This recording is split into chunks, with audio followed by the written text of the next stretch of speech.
안녕하세요. 소금장사의 예수님 이야기 24번째 시간입니다.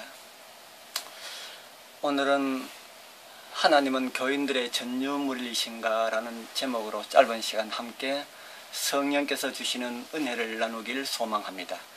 먼저 성경 말씀 읽어드립니다. 마태복음 2장 1절 2절 말씀입니다.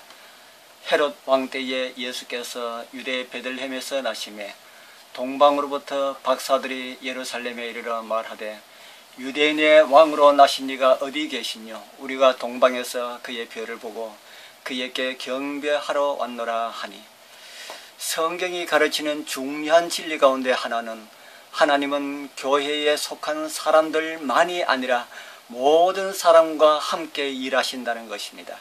그런데 우리는 자꾸 하나님은 우리들만의 하나님이라고 생각하기가 쉽습니다. 그러한 가르침을 주는 성경의 한 예가 나오는데 바로 동방 박사들의 이야기입니다. 그들은 아마도 페르시아 사람으로 생각이 됩니다. 그 나라에서 철학, 의학, 자연과학 등의 분야에 능통한 사제계층이 있었을 것입니다. 그들의 주요 관심사 중 하나가 바로 점성학이었고, 고대 사회에서는 주로 과학을 매개로 신의 뜻을 분별하고자 했습니다. 이런 이유로 박사들은 하늘에 빛나는 신비한 별을 보았을 때에 그 별이 갖는 특별한 의미를 찾기 위해 여행을 시작했던 것입니다. 박사들이 어떻게 그 특별한 별과 유대인의 왕의 탄생을 연결시켰는지 정확하게는 알 수가 없지만은 여러 가능성을 열어두고 이를 설명할 수는 있습니다. 우선 첫째로 바빌론의 유대 정복으로 인한 유대의 많은 포로들로 인하여 유대 사회가 중동에 걸쳐 뿔뿔이 흩어져서 살고 있었다는 것입니다. 흩어진 유대인들은 기원전 2세기 이후에 성경을 그리스어로 번역을 합니다. 그래서 학식 있는 유력한 이방 나라의 중요 격업의 사람들은 구약 성경을 접할 수가 있었습니다. 점성학의 조예가 깊었던 동방 박사들은 민수기 24장 17절에 한 별이 야곱에서 나오며 한 홀이 이스라엘에게서 일어나서라고 외친 또 다른 이방인 예언자인 발람의 말에 특별히 주목을 했을 것입니다.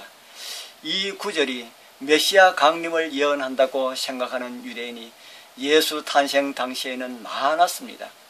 그 당시 로마 제국에는 이 독특한 기대와 더불어 메시아 왕에 대한 유대인의 보편적 기대까지 겹쳐서 세상의 통치자가 팔레스틴에서 일어날 것이라고 하는 이런 믿음이 널리 퍼져 있었습니다. 따라서 서기 100년경에 살았던 로마의 전기 작가이자 역사가였던 수에토 니우스는 그의 책 베스파시니우스의 일생 4장 5절에서 다음과 같이 말을 합니다. 동방에 걸쳐 예로부터 내려오고 있는 확고한 믿음이 존재했는데 이는 이때에 온 세계를 다스릴 사람이 바로 유대에서 태어날 운명을 지녔다는 것이다.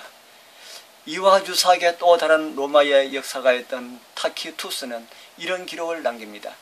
이때의 동방이 매우 강력하게 발달할 것이며 유대에서 한 통치자가 만천하 제국을 얻게 될 것이라고 그의 책 역사 5장 13절에 기록을 하고 있습니다.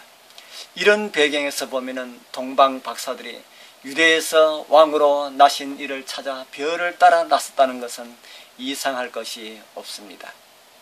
헤로데께로 돌아가지 말라고 꿈으로 지시를 하신 하나님께서는 그들에게 별에 관한 사항도 역시 꿈으로 보여주셨을지도 모르는 일입니다. 우리의 하나님께서는 다양한 방법으로 또 많은 사람을 기꺼이 활용하셔서 구원에 이르는 진리를 전하고 계십니다.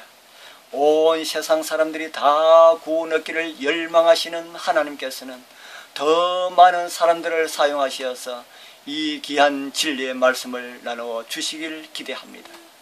그러기 위해 먼저 믿고 하나님을 아는 우리들은 어떻게 살아야 할까요? 성경, 신약과 구약을 부지런히 읽고 상고하여서 성경이 말하고 있는 하나님이 나라를 준비하고 준비시키는 일에 하나님의 동력자들이 되어야 마땅하지 않을까요? 이 일에 여러분들을 초대합니다.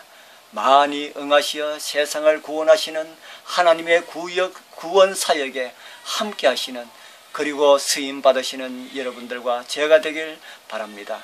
아멘.